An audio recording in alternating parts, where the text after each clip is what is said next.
vamos a leer los cuentos de Cortázar como se leyeron los primeros cuentos de Bestiario en algún momento, alguien leyó unos cuentos sin saber de qué se trataba y recibió un cierto efecto. Por lo tanto, hacer entrar al lector en esta discusión supone hacer entrar todos estos problemas de tradición, estabilización de determinadas fórmulas, un cierto marco definido ya. Ahora, para terminar, esto que quería plantear antes de el punto en el que Cortázar plantea esta especie de apertura por la cual el lector pasaría a establecer una relación determinada con la realidad, o en determinado momento se le produciría esta expansión, una apertura, tiene mucho que ver con lo que me parece a mí que está en el centro de la posición de Cortázar, que es la intención de mezclar la literatura con la vida, ¿no? Es digamos, una pretensión que en el caso de Cortázar es muy firme desde el comienzo mismo de su posición en el cuento. En última instancia, el efecto del cuento y la teoría de lo fantástico supone un cruce entre el arte y la vida. Es decir, que lo que produce el arte en este caso es una nueva mirada sobre la vida. No es que el arte funciona en una lógica propia, en un universo autónomo específico, sino que el efecto que va a producir la experiencia artística es un efecto que va a redundar y va a producir su consecuencia, digamos así, en el espacio de lo que Cortázar mismo llama la vida, la experiencia. Entonces, en verdad lo que se busca con esa noción de efecto incluso con la noción de efecto en el cuento y de fantástico, es producir ese cruce, la irrupción de un orden en el otro, la irrupción del orden de la vida en el arte y la irrupción de un orden artístico en la vida. Me parece que este sería el movimiento por el que Cortázar plantea esta relación de algo se abre, algo se produce, algo que altera nuestra percepción de lo artístico y algo que también altera nuestra percepción de lo que podríamos llamar la experiencia vital. Me parece que eso es lo que hace Charlie Falco, lo que hace Johnny en El Perseguidor, cuando Cortázar tematiza este problema.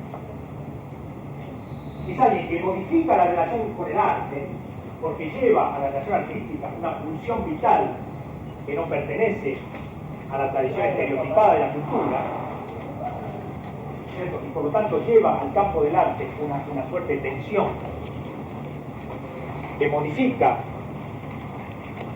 esa relación artística y produce efectos inesperados, pero que también hace que este artista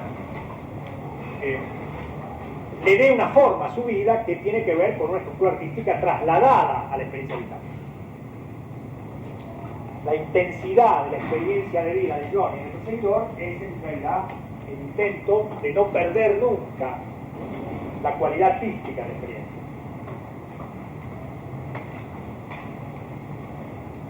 Entonces, la idea de que en verdad el efecto que se produce en el final del relato es la irrupción de una lógica en otra,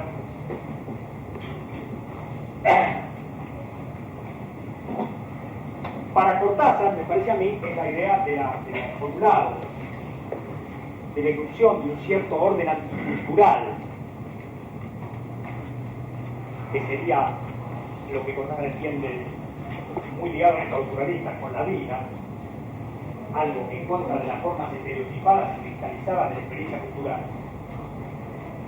porque la experiencia cultural debe ser considerada ya una experiencia que coagula y que impide la experiencia vital, los sentimientos verdaderos, la verdadera percepción de la realidad. Por lo tanto, hay como un anticulturalismo en esto, un antiintelectualismo, digamos, en el sentido de que el intelectual no puede percibir ya, no puede sentir ya, está totalmente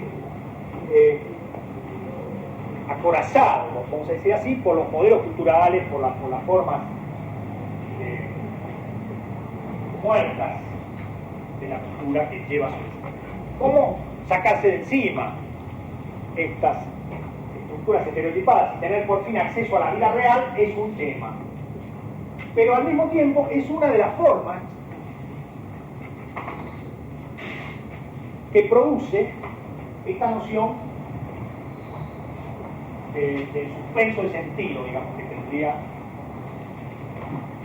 el cuento, para contarse.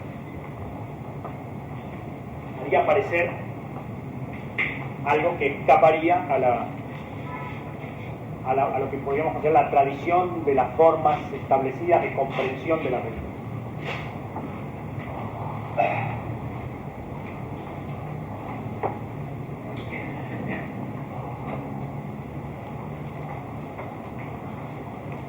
Y después el otro movimiento es que ciertas formas que se pueden considerar artísticas o imaginarias, que parecen estar separadas, están sin embargo presentes en la vida, solo hay que saberlas mirar. El cruce y el corte entre el arte y la vida se da también en el paso del arte a la vida. No solamente la entrada de la vida en el arte, que produce una destrucción de las formas establecidas, artísticas, y una renovación de la mirada del artista sobre la experiencia, sobre los sentimientos, etc., sino también la percepción de ciertas formas armónicas, imaginarias, artísticas, invisibles en la vida, que no son vistas como artísticas, pero que sin embargo lo son, que no son vistas habitualmente como artísticas, que sin embargo lo son.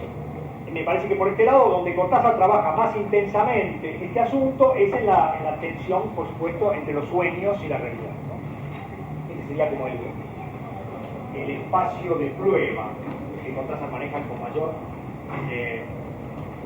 continuidad a lo largo de toda la obra que nosotros vimos, que son 40 años. Esta tensión entre el sueño y la vida que está en los orígenes, en los primeros relatos, llega hasta lo que parece ser un sueño es real. Es decir, que en la realidad también existen los sueños, existen las formas, existen el imaginario. La realidad no solamente es algo material, racional, estructurada. ¿Esta forma eso no es una ataque al pseudo-intelectualismo? En un sentido también, porque por un lado lo intelectual sería el exceso de racionalización o el exceso de percepción específica, vamos a decir. El arte habría caído en una suerte de autonomía excesiva por lo cual había cortado su relación con la vida. Y después habría algo que tendría que ver con recurrir a fórmulas y formas que podríamos llamar inconscientes, si ustedes quieren, que son la base de la experiencia artística, diría Cortázar, que están en el fundamento del arte, como puede ser, bueno, las experiencias del inconsciente, las experiencias del sueño, de las alucinaciones, de todos los elementos que parecen pertenecer a un mundo no intelectual, ¿no? Que nosotros veíamos esto ligado con ciertas fórmulas o series temáticas que encontramos: la enfermedad, la niñez, la locura misma también. Lo que quiero decir es que en esta instancia, para Cortázar, el juego alrededor de esta poética de la forma, les cuento,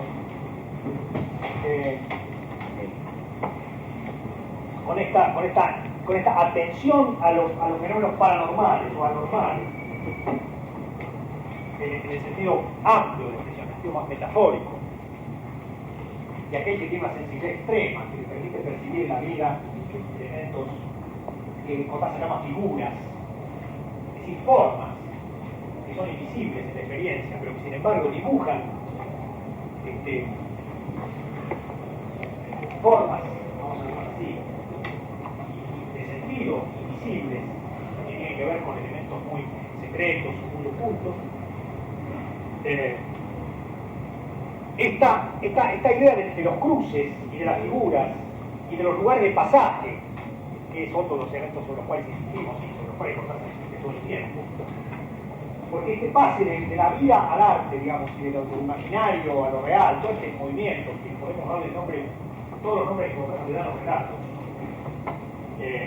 aparece distribuido espacialmente.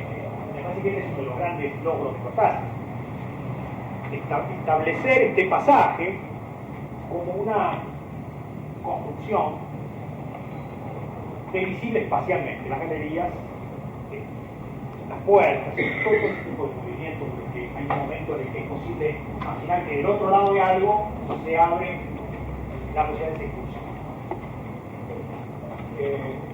Como ustedes seguramente me han visto insistir mucho, ese lugar de cruce en verdad es la forma del cuento, porque el cuento no haría sino trabajar con el cruce de una historia normalizada y de una historia fantástica, ¿cierto? De un elemento que tendría que ver con una causalidad absolutamente dada, normalizada y sobreentendida, y una causalidad inesperada, corta con el sentido, una causalidad cifrada, concentrada.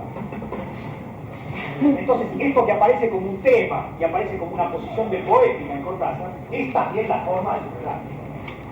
Esto es lo que quería señalar. En los relatos lo que se cuenta, se construye, se cuenta, es este cruce. Que después nosotros lo podemos interpretar como un cruce entre una lógica de la vida y una lógica del arte, una lógica de la costumbre y una lógica de la sorpresa surrealista, entre una lógica de la racionalidad y una lógica del sentimiento, como ustedes quieran caracterizarlo.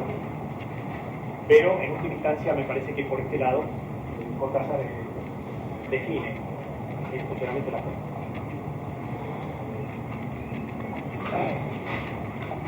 De todo lo que nosotros vimos en el caso de los cuentos de Cortázar, lo que me parece a mí más interesante, digamos, más interesante como que sería un poco el sentido del seminario. Bueno, no hemos hecho otra cosa que plantear temas, investigar cuestiones y no agotarlas, sino dejarlas abiertas como caminos para desarrollar. O sea, me parece que uno de los puntos interesantes, a partir de los cuales se podría empezar a leer la obra de Cortázar y a discutir las cuestiones, es esta idea de que ese final añadido, en lugar donde se produce ese corte, ese cruce de las dos historias, ese cruce de las dos causalidades, genera por un lado un cierre de la historia, en el sentido de que ese final añadido cierra la historia, no tiene ninguna ambigüedad, no tiene para nada la característica de algunas historias de Onetti o las historias de Bianco, donde en verdad lo que uno encuentra en el final de la historia es algo alternativo, ambiguo, sino que Cortázar es un narrador que en el final decide cómo es la historia. Dice con toda claridad cuál es la significación de la historia que está contando. ¿Qué es lo que ha sucedido? No es, por ejemplo, en el caso de Las Puertas del Cielo, aparece el fantasma de Celina. No se trata de ambigüedad, de si es una alucinación, se trata de un error de percepción. El narrador, por lo tanto, tiene frente a esa historia la posibilidad de dejarnos la apertura, la posibilidad abierta de que en última instancia haya una explicación posible, ambigua. Sino que es muy claro que el narrador decide cómo cierra esa historia. Pero lo interesante sobre esto, quería yo insistir, es que el sentido que cierra la anécdota no significa nada. Deja abierto ahí una especie de interrogante. No puede ser explicado, no puede ser explicado por ninguna razón externa al funcionamiento mismo de la historia. Por lo tanto, lo que produce es un efecto de, yo no diría tanto de sorpresa, sino de sentido cero. ¿Qué es lo que pasa en la isla Melodía? ¿Qué es lo que pasa en Continuidad de los Parques? Bueno, lo que pasa está clarísimo. Perdón por decir esto. Bueno, también te leí la isla Melodía. Entre los temas, como un escritor dijera, el sueño de este hombre es llegar a esa isla. Y llega, pero llega a través de la muerte. Eso solo hubiera dado para un cuento. Pero Cortázar no le basta. mete el otro elemento, llega a ese mismo final, conmueve con ese final el hombre que llega a la isla anciana pero muerto, de una manera corte de lo entonces lo buscado porque no se conforma con el directo. Entonces, digamos, lo que yo trato de marcar es la idea de que lo que hay en este tipo de situaciones tan típicas, en los cuentos de Cortázar, tan distintas anecdóticamente, pero tan típicas en su resolución, es que hay una historia que termina con un cierre muy nítido, no hay duda de lo que pasa. Pero lo que pasa está fuera del sentido. Es lo que Cortázar llama lo fantástico. Es algo que explica lo que ha sucedido, porque cualquiera de nosotros sabe lo que ha pasado en esa historia, qué es lo que le pasó a ese personaje. Pero sin embargo, el final viene como a añadir, paradójicamente, una suerte de vacío. De algo que tiene explicación. Por supuesto, ustedes saben bien, quiere decir esto, no tiene explicación en el interior de la lógica verosímil con la que nosotros nos manejamos en la realidad. Esto es lo que en última instancia podríamos considerar que es lo que Cortázar llama lo fantástico. Bueno, vamos a hacer una pequeña...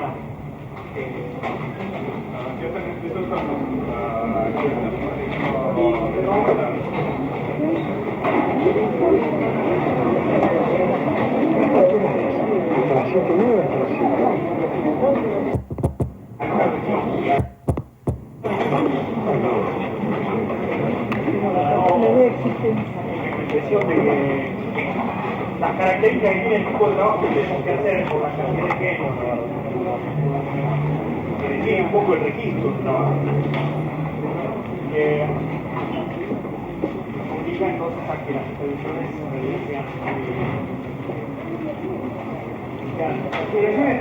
están ligadas a la escucha, ese tipo de atención la que organiza el tipo de intervención de ustedes, pero por supuesto está siempre la cuestión de problemas o preguntas o dudas que quizá se quieren plantear, no tanto como no solamente, digamos, como problemas que ustedes quieren desarrollar, porque me parece que ese es un campo de cada uno, las cuestiones que el seminario puede suscitar y que en un seminario más chico generarían intervenciones. En este caso tenemos que resolverlas con escritura de ustedes aparte del seminario, no tenemos manera de organizar un sistema de intervenciones, de lecturas del trabajo de ustedes.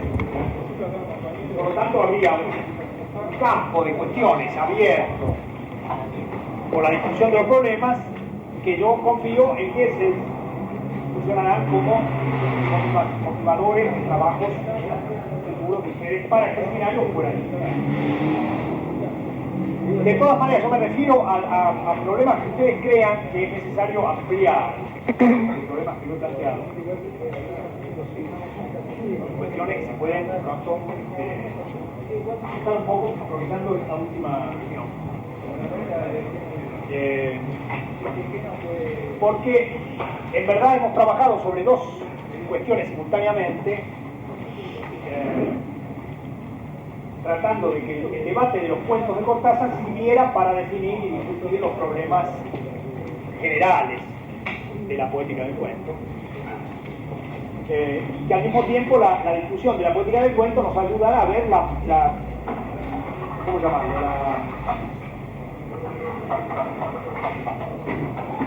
El modo que tiene Cortázar de intervenir, digamos así, en esta forma. Porque me parece que, por supuesto, Cortázar es uno de los escritores que podemos considerar importantes en la historia del género en la época moderna.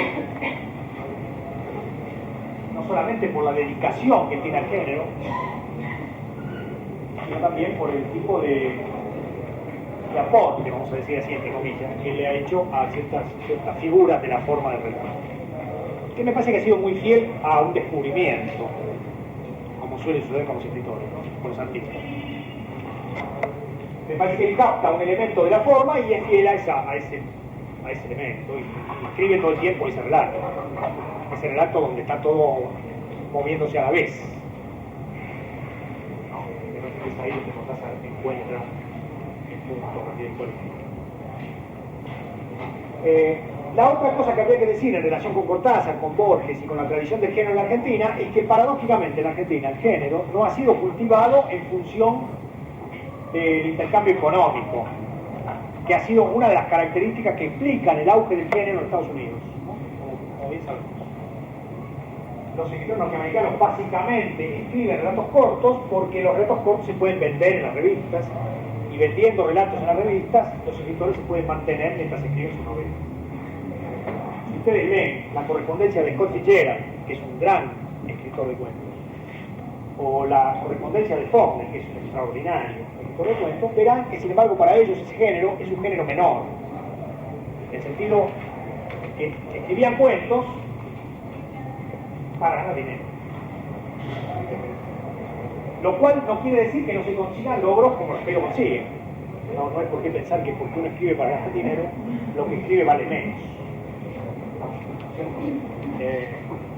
Pero sin embargo, el hecho de tener que escribir relatos en función del espacio de la circulación periodística produce algún tipo de sorpresa, como por ejemplo que a Faulkner le rechazan Una rosa para Emily, que es un relato que ustedes seguramente conocen y que es uno de los mejores relatos cortos que han escrito. Es uno de los mejores relatos cortos que han escrito porque están en el relato, en el libro traducido en el volumen de cuentos completos, y está en la edición de estos tres, y en muchas antologías y en muchas partidas. Sin embargo, cuando él lo envía a una de las revistas, a Timothy, a una revista con las que él habitualmente tiene intercambio, le envían una carta de rechazo. Esto podría servir de lección moral para muchos escritores que se desaniman rápido. En la Argentina, la relación con el cuento me parece que tiene características más conectadas con una tradición literaria, porque aquí, como digo, no hay ese intercambio. Sin embargo, el cuento es una tradición muy fuerte, no solamente por Borges, por Cortázar, sino porque, bueno, muchos escritores argentinos han escrito excelentes libros de cuentos, cosa que no es común, por ejemplo, en la literatura europea, donde también sucede que los cuentos no son solicitados, ni hay demanda económica, digamos así, de la escritura de relato breve, y por lo tanto los escritores habitualmente no tienen relato breve. Entonces, me parece que este era el elemento que faltaba señalar en relación a lo que podríamos considerar el debate sobre la actualidad artística de la forma, que habitualmente durante bastante tiempo aparecía como un género menor, como si, bueno, los escritores debían aspirar a escribir novelas, y esa era, digamos, la gran realización del escritor y narrador. Me parece que Borges ayudó a comprender que no era necesario, digamos, que el escritor no es una carrera, que para recibirse hay que escribir una novela, ¿no? Que la escritura de cuentos es una fórmula absolutamente no, características y posibilidades. ¿Cómo no? Sí. ¿Votar?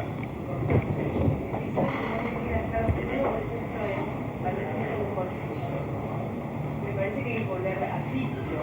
No me queda claro en el final en sí esto del suicidio, por ejemplo. Claro. Bueno, quizá en ese cuento, como yo les dije, a mí me sorprendió el modo en que ese cuento había salido con ustedes.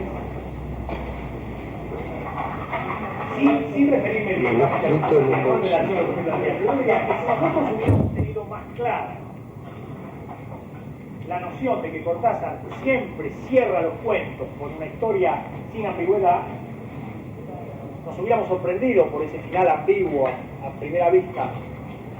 Cuando se encontraba en un bolsillo, hubiéramos dicho algo pasa con este relato, hubiéramos ido al título y hubiéramos visto que no hay. Recién hablábamos.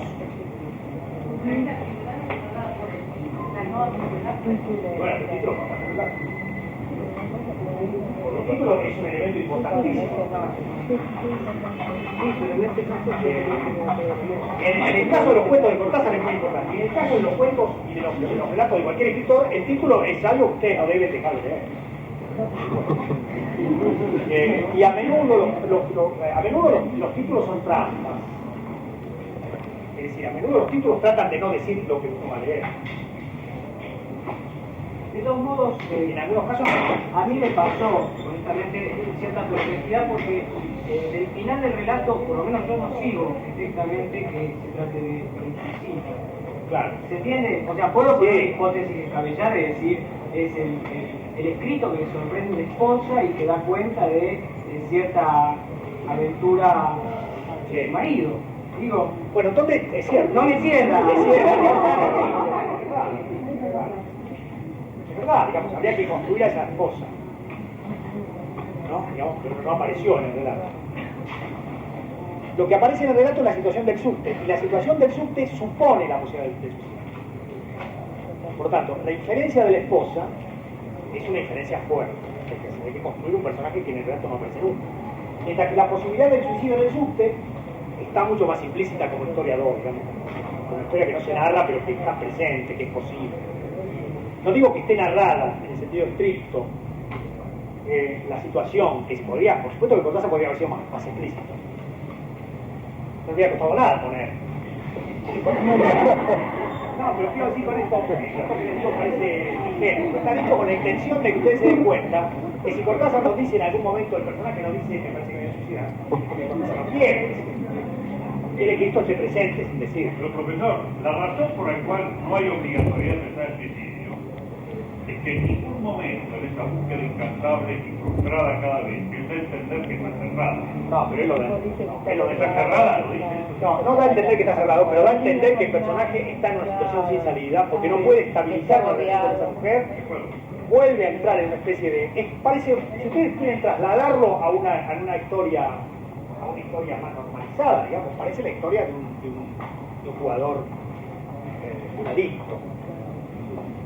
Parece la desesperación de un adicto que no puede zafar de una adicción, ¿no? Y que frente a la situación de adicción parece que no tiene otra solución, porque no puede estabilizar la vida cotidiana, es como una adicción, digamos. Bueno, está bien, consiguió esa mujer, pero no puede estar con esa mujer porque en realidad lo que nunca se puede.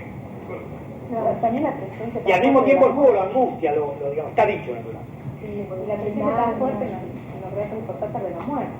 Claro, pero por supuesto, pero eso quiero decir, en el interior del relato me parece que la cuestión de los trenes, las vías y los andenes no hace imposible deducir casi de manera automática, ¿no?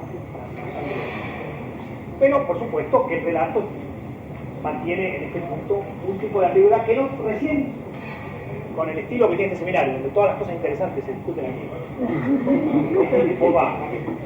Recién con algunos de ustedes hablábamos del problema de si hay o no dos lecturas en La noche boca arriba. Que serían estos casos.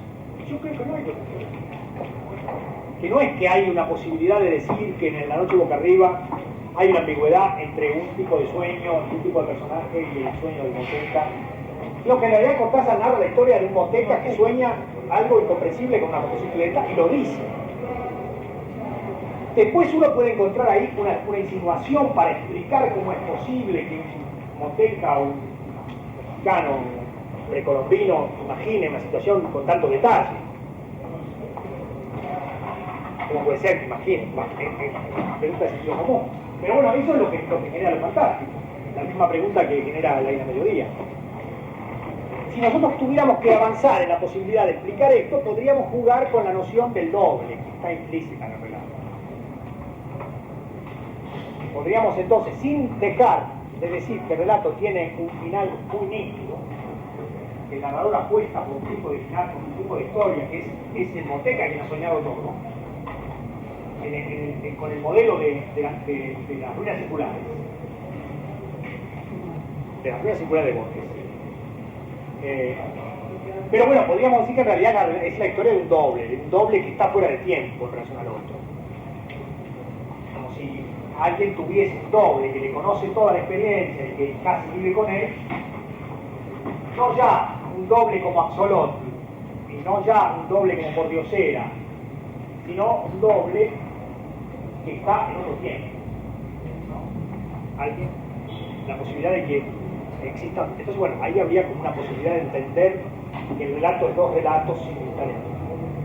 Pero eso es como buscando en el interior del texto una explicación al hecho de que este Moteca haya podido soñar la historia del accidente motocicleta. Con esto quiero decir que los textos de Cortázar tienden a plantear el final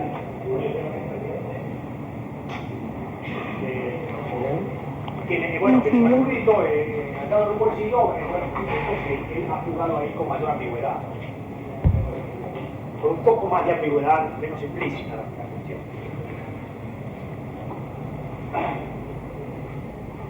Pero me parece que está también la idea de que en el final hay un doble final, ¿no?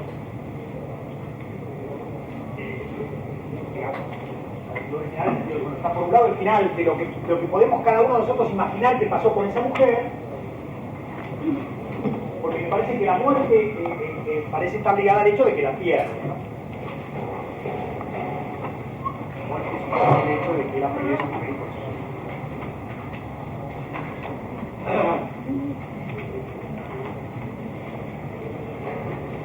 Buscamos una lógica de la muerte, podría ayudarme que si hay manuscrito, hay criterio.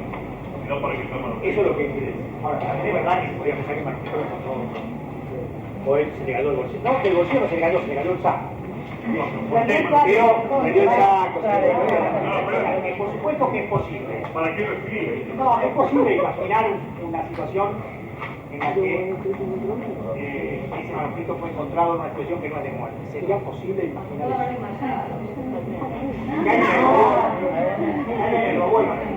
No sería imposible imaginar.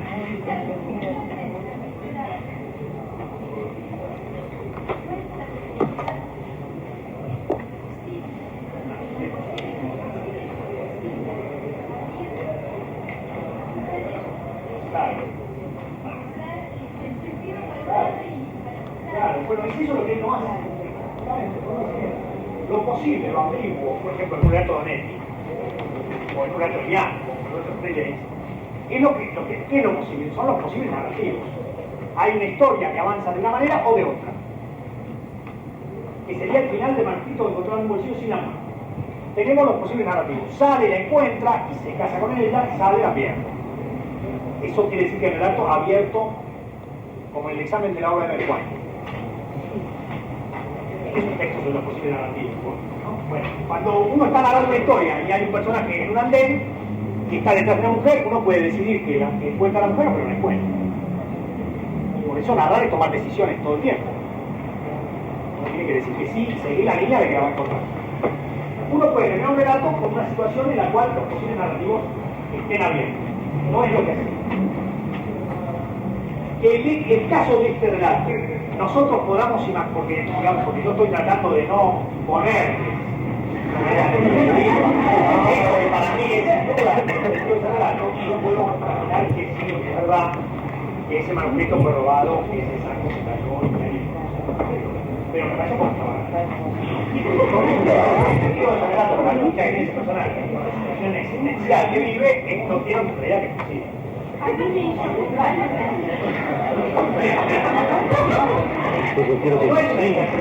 Yo quiero que sí. Es un desarrollo que tiene que ver con lo que el relato enmarca con el título y con lo que la historia está.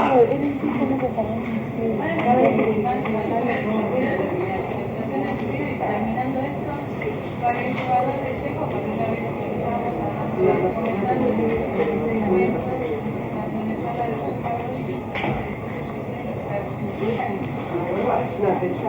Pero por casa, a diferencia de Checo, está bien. Porque Checo sería un clásico cuentista de clara abierta. Es uno de los primeros. Para muchos es el primero. Que termina con el modelo clásico del cuento a la Poe o a la Maupassant, ¿no? Checo. Con esos relatos que parecen no tener final. No es el caso de la anécdota que pero aquí la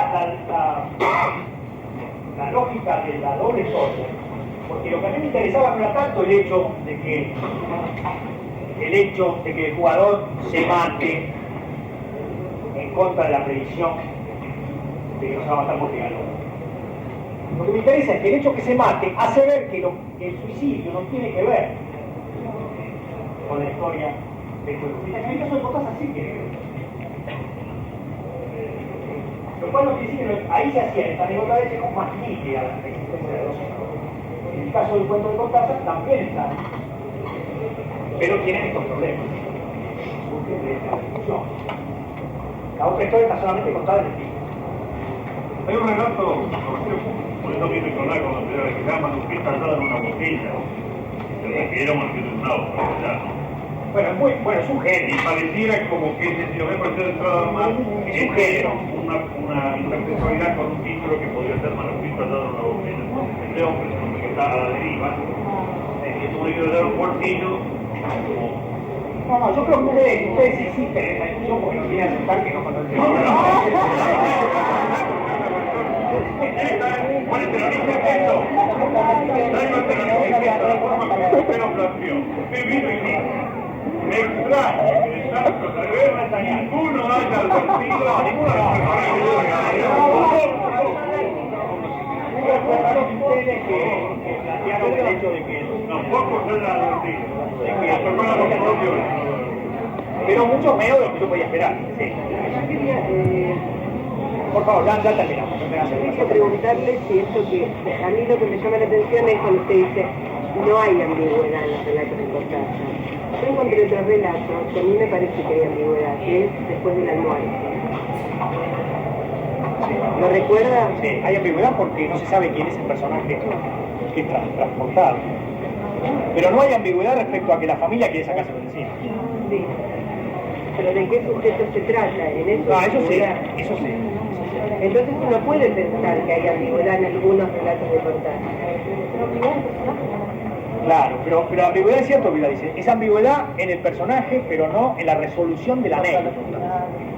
Bueno, otra vez, tampoco tenemos que ser tan estrictos en el concepto de qué quiere decir ambigüedad. Quiero decir que el final no es abierto. En el caso este, lo que es abierto es, bueno, ¿quién es? ¿Quién es? ¿Cómo es? ¿Qué clase de características tiene? Y bueno, en última instancia, tal vez si nosotros nos pusiéramos ahora, empezáramos el seminario ahora, tal vez nos podríamos mirar este problema con mucho más cuidado y tal vez podríamos construir una serie de relatos, no me parece, pero podría ser que exista una serie de relatos de Cortázar que podríamos considerar que tiene un final abierto. Pero no me parece que responda a la poética de Cortázar ni a la experiencia que hicimos en ese momento. Sí. Yo creo que, oye, no se trata de un final abierto, pero lo que yo creo Sí. es que en realidad no se trata de un verdadero final. ¿En qué caso? El manuscrito encontrado Está bien, está bien. No se trata de un final, de historia, está interrumpida. Y el final lo construye el lector. Bueno, pero perdóname que yo te diga, si nosotros volvemos a la idea de que el final no es sino la historia que no se cuenta, en este relato eso aparecería de una manera mucho más clara que cualquier otro. Bueno, Porque por vos- eso digo que no es abierto. Por eso digo, no es abierto y es cierto que la historia que no se cuenta está condensada exclusivamente en la situación del final del libro. Hay un final del relato, hay un final del cuento, pero no hay un final de la historia. No. Que es exactamente lo mismo. No, hay un final de la anécdota, que es lo que nosotros estamos diciendo.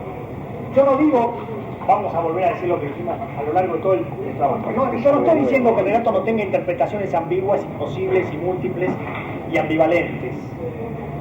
Que ustedes puedan leer el relato como la historia de una adicción, lo pueden leer como la historia de un individuo que le gustan los subtes. Lo pueden leer de muchas maneras, interpretarlo de muchos modos y verlo como un juego con el azar, como un juego con los posibles, lo que quieran. Pero la historia se cierra de una manera nítida. Eso es lo que quiero decir. Y me parece que cuando uno tiene dudas, voy a terminar diciendo esto, cuando uno tiene dudas en el análisis de un relato o de una obra de un escritor, el modo de sacarse esa duda es ver el conjunto de la obra del escritor. Y entonces, si ustedes miran el conjunto de la obra del escritor, encontrarán una explicación para definir si el final es la muerte o no es la muerte. Porque en el caso de todos los otros cuentos, se trata siempre de una decisión muy fuerte para cerrar la historia con un solo sentido. No veo por qué ese relato no tendría que tener la misma resolución. Yo tuve dudas pensé en el título, pero si agregaba lo del amor, no estaba segura, me excedía de los 20 lectores.